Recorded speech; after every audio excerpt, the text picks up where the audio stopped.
Ningún profesional debiese obligarte a que dejes un proceso de psicoterapia individual cuando decides iniciar un proceso de terapia familiar o terapia de pareja sin antes averiguar qué es lo que te motiva a estar en ese proceso de psicoterapia individual, así como también haber, en el mejor de los casos, conversado con esa persona con la que estás trabajando de manera individual. Mi nombre es Marisol Lao, soy psicóloga clínica y terapeuta de familia y pareja diplomada en sexualidad.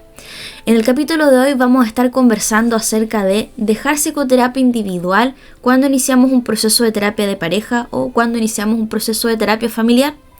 ¿Por qué vamos a estar hablando de esto en el capítulo de hoy de a veces hay que hacer la oración para llegar a la superación? Vamos a hablar acerca de esto porque es algo que en general las personas me han preguntado, ya sea personas que están en un proceso de psicoterapia individual y que quieren iniciar un proceso de terapia de pareja con su pareja, así como también personas que se les recomienda iniciar un proceso de terapia familiar y deciden ir a un espacio como ese, como también porque tengo colegas que trabajan en psicoterapia individual y que me han hecho preguntas al respecto, al momento de que se han estado formando en procesos de ámbito clínico como tal, donde ha habido opiniones distintas, opiniones de personas que dicen no, tiene que dejar todo ese espacio de psicoterapia individual para netamente centrarse en el espacio de la terapia familia o el espacio de la terapia pareja, y me parece importante poder responder a esa pregunta porque, como dicen por ahí, todo depende, y sobre todo que la idea de poder responder a esto va a ser en base a las preocupaciones que uno tiende a tener como profesional al momento de encontrarse con personas dentro del espacio terapéutico, ya sea individual, de pareja o familia, así como también pensando en la realidad de muchas personas que llegan al espacio de la terapia, ya sea individual como las otras que yo les mencionaba, donde los recursos no nos sobran, y me incluyo. Así que bueno, vamos allá. ¿Cómo es que podemos responder esta pregunta? Una de las primeras cosas que tenemos que preguntarnos, sobre todo viéndolo por ejemplo desde el ámbito de la terapia individual. Si yo como profesional estoy conversando con una persona, estamos en un proceso de psicoterapia individual y la persona me dice, vamos con mi pareja a empezar un proceso de terapia de pareja, y la persona me pide mi sugerencia, o si es que no me pide mi sugerencia al respecto, yo indagaría qué es lo que motiva a que como pareja deseen iniciar un proceso de terapia de pareja. La verdad es que hay que tener varias cosas en consideración. La primera, y que bueno, también aplica para el espacio de la terapia familiar, cuando dicen con mi familia vamos a iniciar un proceso de terapia familiar por los niños y así, y aquí y allá, por ejemplo, hartas cosas. Primero, a todo esto, aclaración, estuve 2 semanas resfriada. Este es el momento de queja de los resfríos. Yo creo que me dio influenza o algo así, porque estuve resfriada y todavía siento que no se me quita del todo. O sea, traté de grabar la introducción de eso y me ahogaba, de verdad que me ahogaba. Y todavía siento un poco como de congestión. Pero bueno, vamos a hablar acerca de eso. Así que quizás sienta que tenga que ir parando o como que voy a tener que respirar varias veces. Estoy que me compré un inhalador. Bien, esto surge en general o como, no sé si el cuestionamiento o muchas veces la resistencia o la respuesta abrupta de colegas acerca de otro tipo de procesos de intervención. Aparece muchas veces por la preocupación, miedo, desconfianza de las sobreintervenciones. ¿A qué me refiero a eso? A eso me refiero a cuando tenemos personas que están siendo intervenidas por distintos tipos de profesionales. Eso no tiene por qué ser algo malo como tal, porque hay situaciones donde eso claramente se requiere, sino que la desconfianza tiende a pasar en casos bastante comunes lamentablemente, donde en general esos procesos de intervención no se han conversado con los otros profesionales. Y no digo que se converse como de, oye, te pido permiso para hacer tal cosa, no, sino de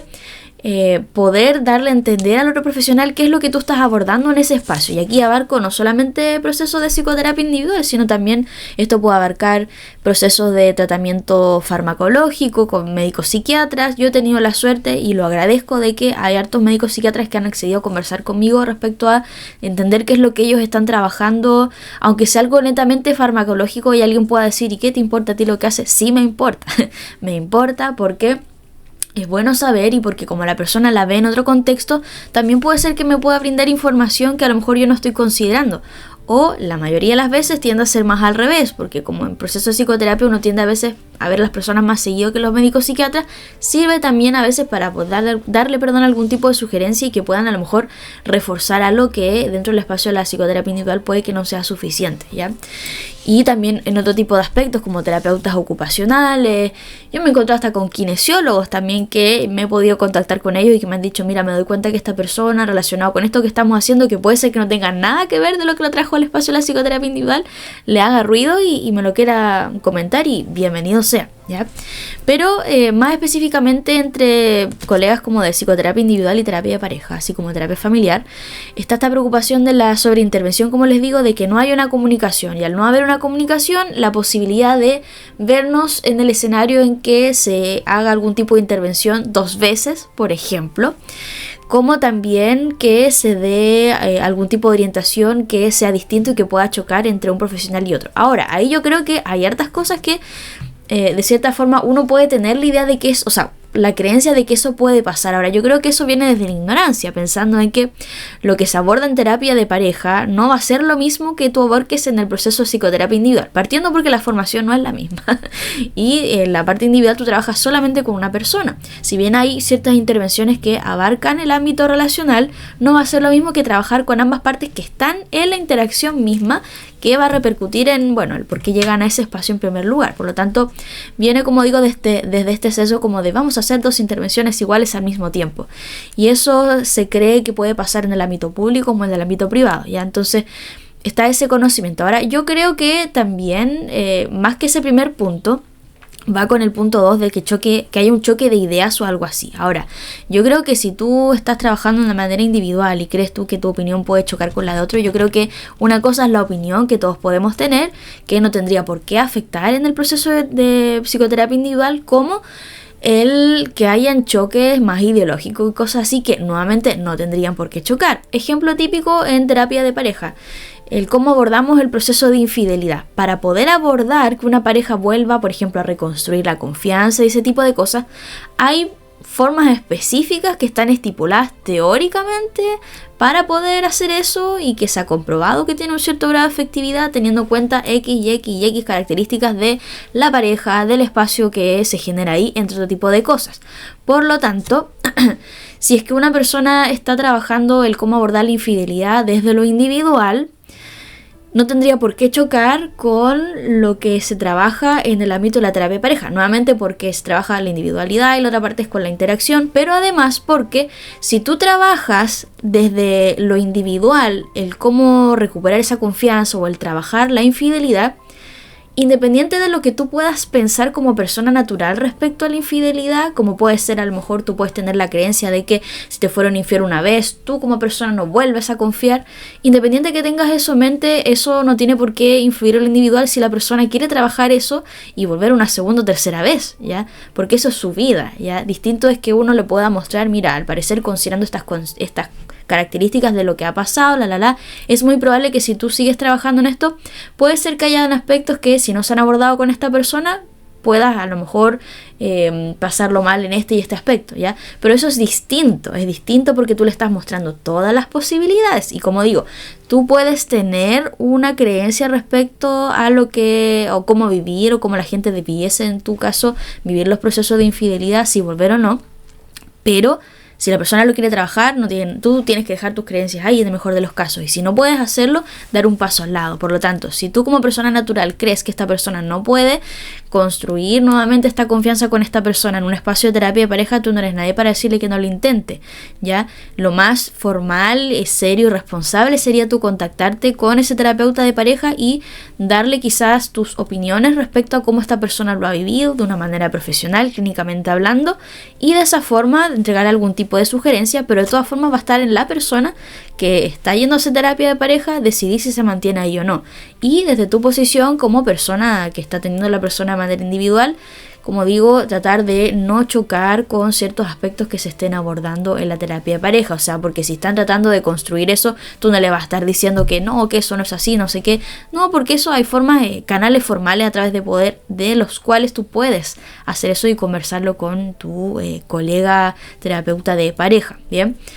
También aparece, yo creo, el miedo a que a uno lo puedan cuestionar. ¿Ya? Y yo creo que eso es algo que uno se enfrenta toda la vida, siempre hay gente que a ti te puede cuestionar. El tema es que, que eso no debiese verlo la persona con la que tú estás trabajando. Eso es algo que nuevamente se ve entre profesionales, ¿ya? Yo estoy respondiendo a estas preguntas, me estoy dando cuenta tanto para la gente como para los colegas, pero creo que igual a la gente que no se dedica a esto igual le puede servir como para entender a veces los diálogos internos que uno puede tener al momento de que a uno le plantean que va a ser otro tipo de proceso, ¿ya? Lo otro, en el caso por ejemplo de la terapia familiar, yo creo que surgen las mismas preocupaciones, ¿ya? Ahora, también puede surgir la preocupación desde un profesional o un poco de suspicacia quizás que tú puedas iniciar otro proceso pensando en el aspecto económico. Ahora, eso es nuevamente tu problema, tú decides en qué distribuyes tus recursos. Ahora, los miedos y resistencia de los procesos de sobreintervención muchas veces tienen que ver con los recursos, en el sentido que la mayoría no tiene para pagar tantas cosas al mismo tiempo, por lo tanto, desde tu punto de vista de lo individual, podría ser que tú veas más pertinente mantenerte en el proceso de psicoterapia individual y quizás esperar un poco antes de que empiecen este proceso de terapia de pareja o terapia de familia. Ahora, nuevamente ahí sería positivo que ese colega se contacte con este terapeuta de familia y pareja para poder explicarle la situación y poder en conjunto elaborar algún tipo de solución al respecto, espaciar ciertas sesiones, a lo mejor, en el mejor de los casos conversándolo con el colega y sugiriéndoselo a la familia o a la pareja o a la persona, explicando esto en el mejor de los casos, ¿ya? O sea, y aquí lo estamos diciendo pensando no desde que hay un egoísmo del psicólogo o del terapeuta de familia y pareja de que tú te mantengas con su proceso de intervención. Yo creo que ahí, y que obviamente es complejo porque, bueno, hay gente que a lo mejor no le alcanza para cierto tipo de cosas, todo lo que tú quieras, pero eso es problema del terapeuta, cómo gestiona su dinero, su agenda, todas esas cosas, ¿ya? Entonces, en el mejor de los casos, y a mí me ha pasado que yo puedo decir, uy, claro, me encantaría ganar un poco más de plata, pero aquí hay que ser honesto, o sea, lo que hace más sentido es que esta persona se mantenga haciendo esto versus esto otro, por ejemplo, ¿ya? O ver si es que se puede compensar de alguna forma, pero no va a estar en mí en decir, tú no vayas a terapia de bla, bla, bla, no, ¿ya? Ahora, así como yo le explicaba como desde dónde puede venir esta preocupación y resistencia de que personas no hagan otro tipo de intervenciones, también les quiero hablar acerca de que nadie debiese decirte que dejes un proceso de psicoterapia individual sin antes entender qué es lo que te hace estar en ese proceso de psicoterapia individual, como también en el mejor de los casos conversar con este colega para ver qué es lo que se está haciendo, pensando en que hay varias cosas, ¿ya? Primero, no todas las personas que llegan al espacio de la psicoterapia individual presentan un diagnóstico de trastorno de salud mental, eso es importante saberlo, ¿ya? Y ahí yo voy a hacer esas dos diferencias. Cuando hay personas que no presentan un diagnóstico como tal, desde mi perspectiva y lo que yo he podido ver, me hace más sentido que la persona pueda decir voy a dejar el proceso de psicoterapia hasta aquí para poder enfocarme en esto otro, pensando en que en el mejor de los casos, a lo mejor en la terapia de pareja, ya sea un motivo de consulta de pareja, no sé, lo mismo de la infidelidad por darles un ejemplo, como en terapia familiar, por ejemplo, abordar aspectos de la comunicación, bla, bla, bla, como motivo de consulta típico,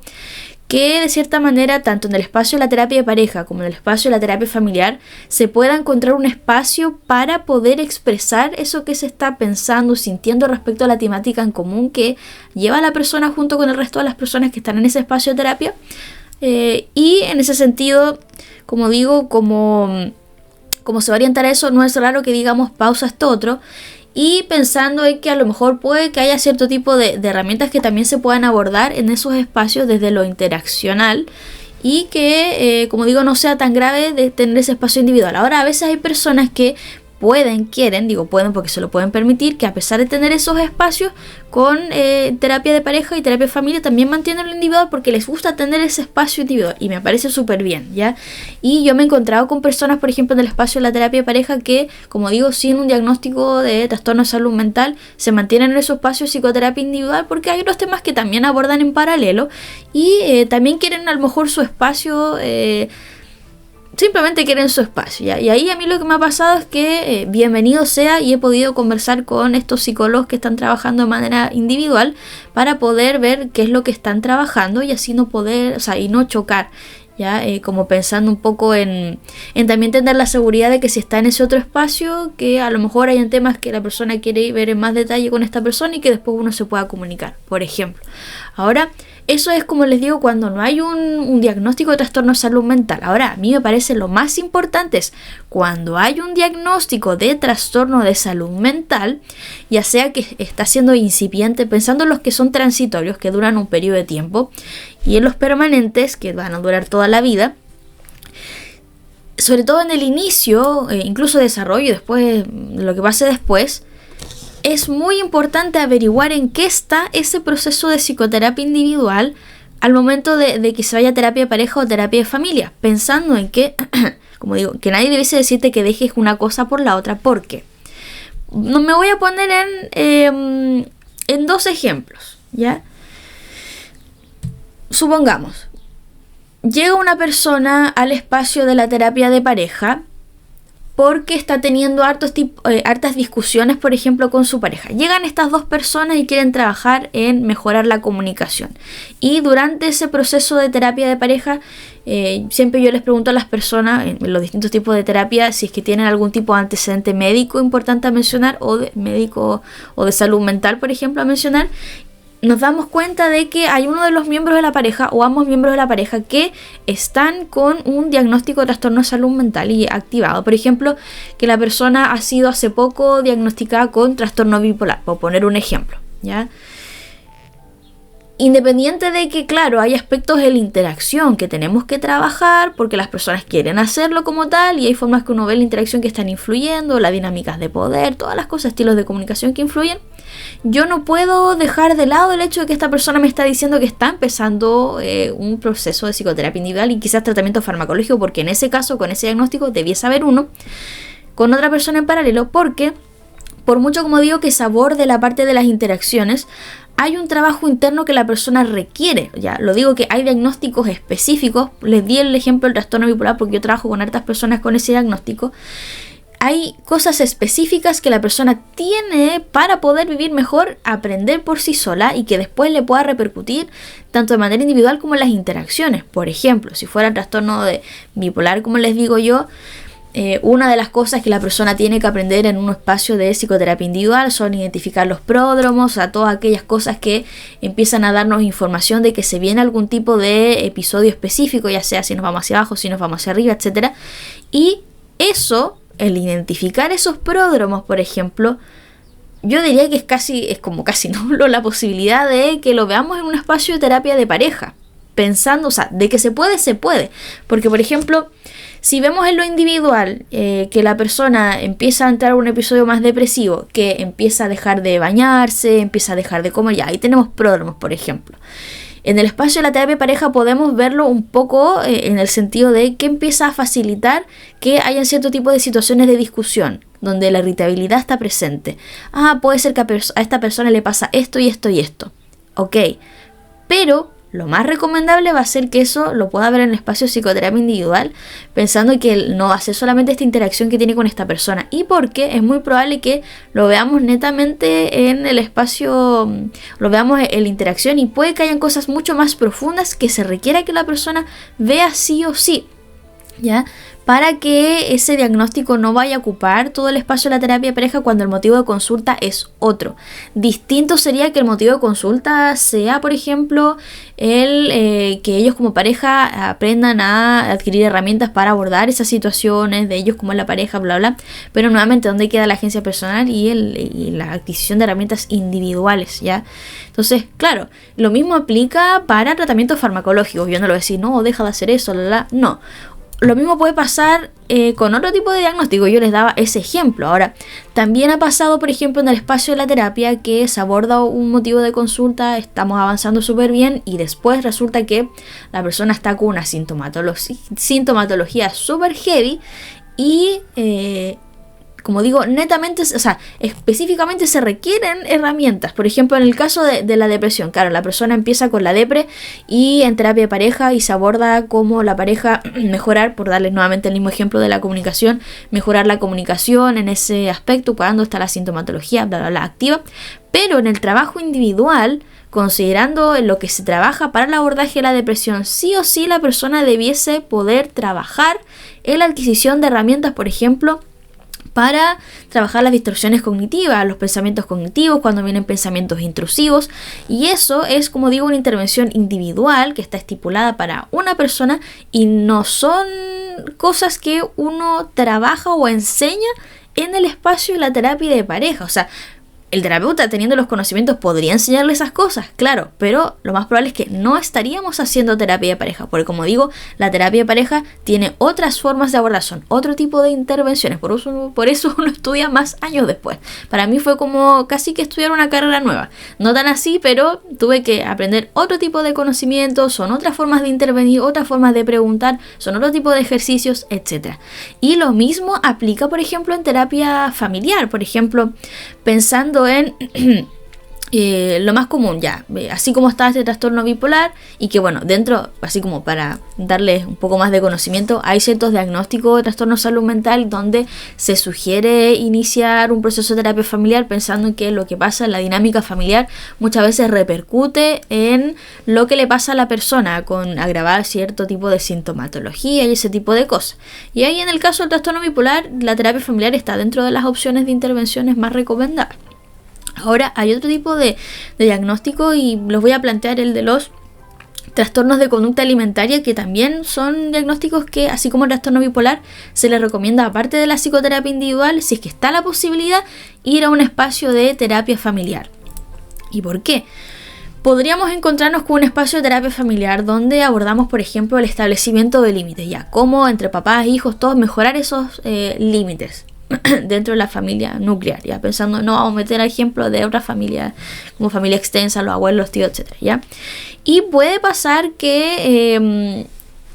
cuando a lo mejor se establecen o se transgreden cierto tipo de límites, así como pasan otras cosas dentro de la familia, a lo mejor la persona se le activa algún tipo de sintomatología, por ejemplo, relacionado con el trastorno de conducta alimentaria. Y desde la familia vamos a poder hacer cierto tipo de intervenciones que apunte a que esa dinámica, que a lo mejor está siendo disfuncional, entendiendo dinámica disfuncional no por la composición de la familia, sino entendiéndola porque la forma que tienen de interactuar en esa familia en particular genera consecuencias negativas para alguno o varios miembros de la familia, ¿ya? Y que abordando todas esas cosas a lo mejor la persona ya su sintomatología baje, pero eso no va a quitar que nuevamente para el trastorno de la conducta alimentaria se requiere que la persona aprenda herramientas específicas para su manejo de su sintomatología. No sé, pues en algunos casos que maneje herramientas concretas, por ejemplo desde el área cognitivo-conductual, enfoque, para cuando llegan los momentos de los atracones, por ejemplo, que es lo que pasa con los pensamientos, cuando hay distorsiones de cierto tipo, etcétera, etcétera, etcétera. Y ningún terapeuta familiar va a ser lo suficientemente, o sea, de que puede que haya gente irresponsable la va a haber, pero ningún terapeuta familiar debiese prohibir a la persona o decirle deja tu psicoterapia individual para estar en terapia de familia, porque esa persona debiese saber que independiente de que hayan intervenciones que se pueden hacer a nivel familiar y que ayuden en reducir esa sintomatología, es muy probable que si la persona tiene toda la sintomatología a flor de piel, tiene que recibir ese apoyo más concreto, más específico, así como tratamiento farmacológico y otro tipo de cosas en paralelo, ¿ya?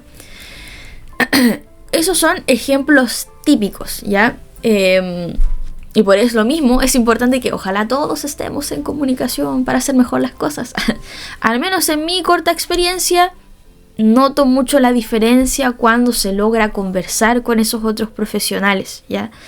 Porque como digo, a veces, o lo más común es que en psicoterapia individual se lleva viendo a la persona más tiempo, entonces igual puede ser súper enriquecedor saber el punto de vista de este colega para poder tener ciertos elementos en consideración dentro de la dinámica familiar. Entonces,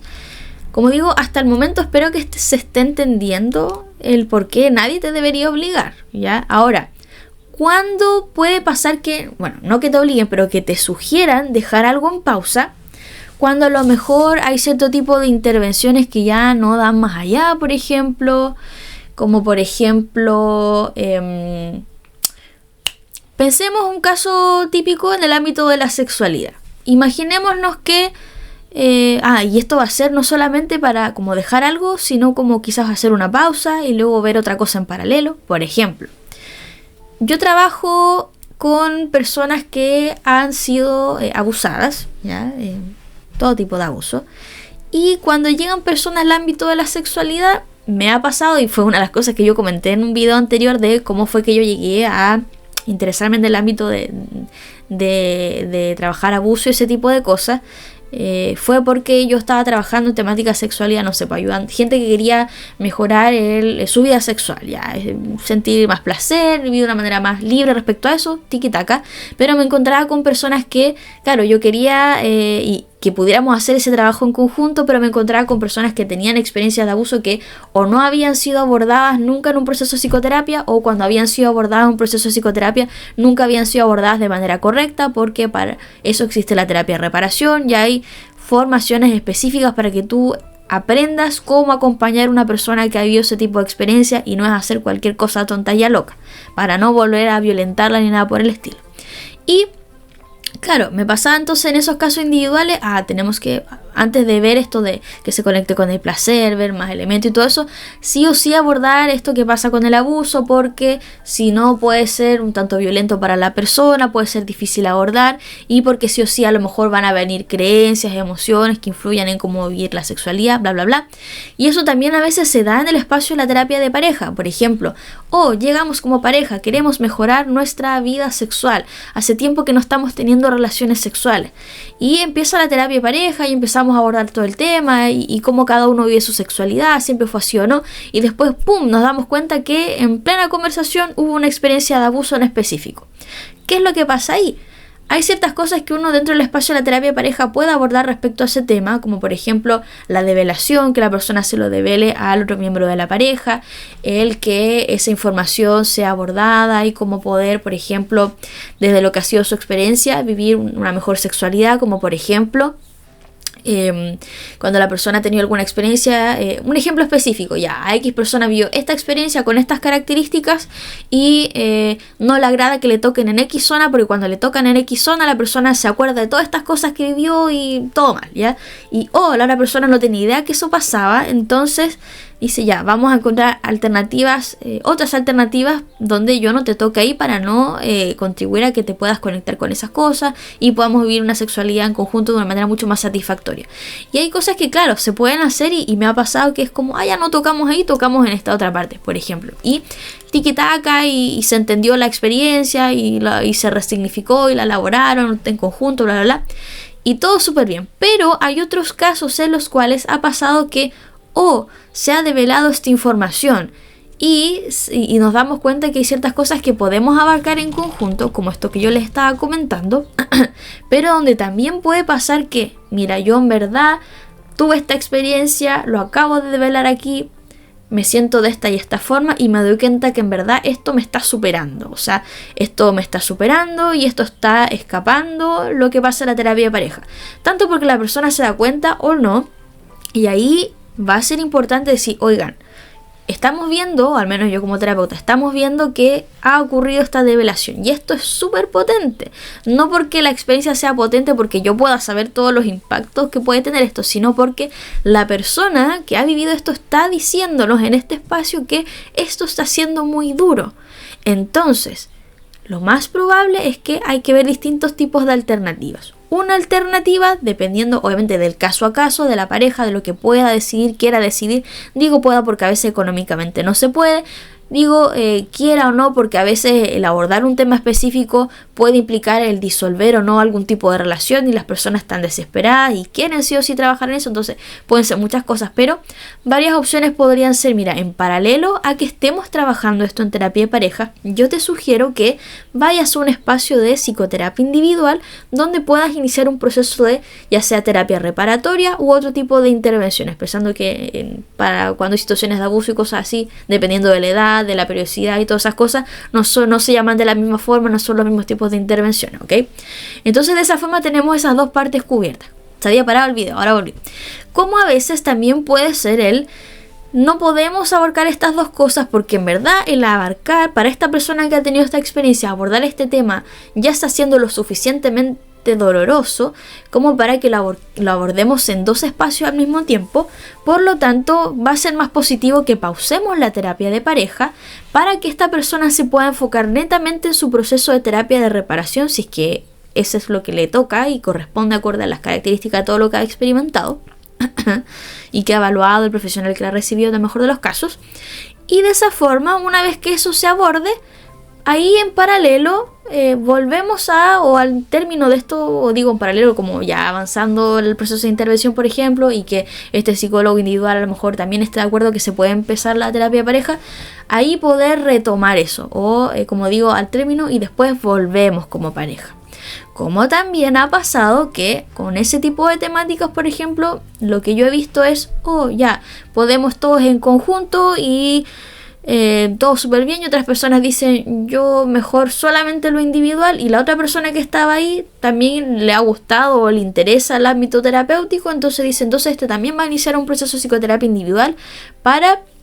adquirir herramientas respecto a cómo acompañar a su pareja en eso, por ejemplo. O sea, con esto que yo les digo es que hay distintos tipos de posibilidades y hay distintos puntos de vista e informaciones que nos pueden dar a entender qué es lo más pertinente, si seguir en algo individual o en algo solamente de pareja, ¿ya?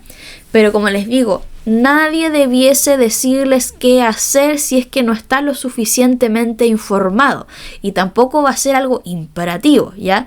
A no ser, como digo, imperativo de claramente hay una sintomatología que está totalmente desbordadito, donde claramente no podemos ignorar el que tiene que haber una psicoterapia individual. Al menos lo que yo he visto es que la mayoría de los casos lo que es más imperativo tiende a ser lo individual antes que lo otro, pero como digo, se ve caso a caso. Y como digo, lo más importante es que se informe. Si tú estás en un proceso de psicoterapia individual y quieres iniciar algo distinto de pareja o de familia, porque ese motivo de consulta lo requiere como tal, siempre va a ser importante que esa persona con la que tú estés trabajando se muestre interesada en entender el motivo de eso, como también que esté abierto a hablar con otros colegas. Si esta persona con la que tú estás está cerrada a conversar con ese otro profesional que va a recibir a las personas, yo tendría ojo. Ya preguntaría qué hace que no quiera interesarse en preguntarle al otro colega acerca de eso. Ya lo digo porque no debiese haber ningún tipo de enfoque que niegue ese interés. Y puede ser más un tema de ego de esa persona con la que tú estás conversando, más que realmente su enfoque le dice que no lo haga, ¿ya? Porque a veces hay ciertas corrientes a lo mejor que uno puede ver que por ejemplo no revisan el informe que mandó el otro colega o cosas así porque no quiere manchar el juicio, Bueno, no lo lees la primera sesión, pero la segunda sesión, ¿ya? Pensando en que independiente de todo, lo más lógico es entender que el colega tuvo un punto de vista y está bien, es válido, y que tú recibas ese punto de vista no tiene por qué significar que tú te vas a ceñir a eso. Puede que lo hagas porque te haga sentido, como puede que no, pero el tener esa información no te va a obligar a tomar una decisión como colega, ¿ya? Entonces, ahora eso era el mensaje orientado al colega. Y bueno, creo que he dicho todo lo que quería decir. Me importa mucho esto porque, como digo, es importante saber a grandes rasgos qué decisiones ir tomando. Yo esto que les estoy comentando son cosas que le explico a ustedes porque no he visto otro lugar donde alguien se dé el tiempo de explicarles acerca de eso, porque me parece importante, porque si yo estuviera en ese caso no me gustaría que me hicieran eso, me gustaría estar informada, y lo mismo para algún tipo de familiar o amistad, ¿ya? Así que, dicho esto, espero que les haya gustado el capítulo. Si es que tienes alguna pregunta, no dudes en dejarla en comentarios, en hacerme llegar por correo, por mi cuenta de Instagram, como tú quieras, ¿ya? Y de esa forma vamos derribando mitos, ¿ya? Yo creo que todas estas cosas no debiesen ser secretismo ni nada. Entre colegas no es secretismo, porque uno sabe, en el mejor de los casos, al menos con la gente con la que yo me relaciono profesionalmente, entendemos esto que yo estoy diciendo, de conversar con otros, de los miedos de ahí, de las multiinterpresiones, todos tenemos esa información básica, porque de hecho son cosas que uno ve en la formación del pregrado y que después uno va consolidando con los años de experiencia. Ahora, Como digo, la población en general no tiene por qué saberlo porque no están involucrados en estos temas, porque a veces la gente no se lo explica. Yo soy buena para explicar, me gusta muchas veces sobre explicar ciertas cosas, como para que todos tengamos más claridad y podamos tomar decisiones informadas, ¿ya? Sobre todo porque, como yo les digo, el dinero no nace así de la nada. Entonces, obviamente, uno va a querer, si tiene unos recursos limitados, distribuirlo en lo que sea más o menos pertinente, ¿ok? Y aquí yo estuve hablando de los, ¿cómo se llama esto? Todo esto como desde de los adultos, no hablé acerca de los niños, y eso igual es importante, pensando en terapia familiar. Iba a decir, culpa mía, eso no hablé de los niños. Bueno, le hago algo adicional a los niños. Lo mismo en psicoterapia individual infanto-juvenil con los niños, que también pasa. Yo creo que ahí es un poco más evidente, porque la mayoría de las veces cuando se reciben niños, yo trabajé con niños hace ya harto tiempo, cuando trabajaba de manera presencial, y la mayoría de las veces, claro, uno ciertas intervenciones las hacía con herramientas específicas para los niños, pero la mayor parte del tiempo las intervenciones tenían que ir orientadas hacia los padres, y la verdad es que eso fue uno de los tantos motivos de por qué hice mi formación como terapeuta de familia, porque también era importante poder abordar esos temas con los padres. Y claro, ahí de repente uno va a sugerir más terapia familiar para los padres, a veces más que las intervenciones individuales, pero como digo, todo se ve caso a caso, dependiendo. Lo mismo de los adultos de que yo les decía, si es que el niño presenta algún tipo de diagnóstico transitorio permanente que requiere un proceso de intervención individual específico que esté estipulado hasta por las guías clínicas del MinSal, porque aquí estas cosas, no es que uno al lote haga ciertas cosas, la gente no sabe, por eso yo a veces los mando a leer esas cosas, pensando en, para el tratamiento de X diagnóstico se sugiere este y este tipo de terapia, se hace esto y esto y esto, ya. Y que desde mi punto de vista, como yo les decía, es información que debiese estar al alcance de más personas, pero muchas veces no lo es. Así que ahora sí hago un cierre del capítulo. Dicho esto, entonces nos estaremos viendo en el próximo capítulo de este podcast, que a mí me encanta porque se llama A veces hay que hacer la lloración para llegar a la superación, y que realmente es así. A veces uno tiene que pegarse una lloradita. Y eso, nos estamos viendo próximamente. Yo me voy a ir a sonar ahora porque ya me siento toda gangosa. Cuídense mucho y nos vemos.